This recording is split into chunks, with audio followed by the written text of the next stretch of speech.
To attach the Heyrex monitor to the pet's collar. For a buckle collar. First, remove the Heyrex monitor from its surround. Turn the monitor over and insert a flathead screwdriver into the small slit and gently twist.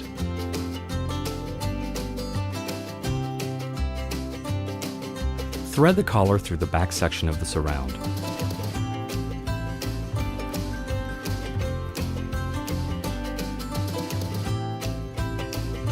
Place the Heyrex monitor on top of the collar.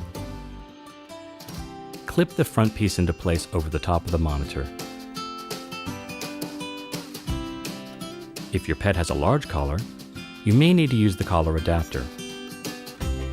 From each side, push the adapter into the back section of the surround, then click into place. Place the Heyrex monitor on top of the collar adapter. Clip the front piece into place over the top of the monitor.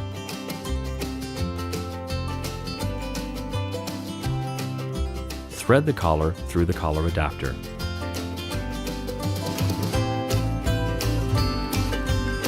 Heyrex, bringing vet care into your home.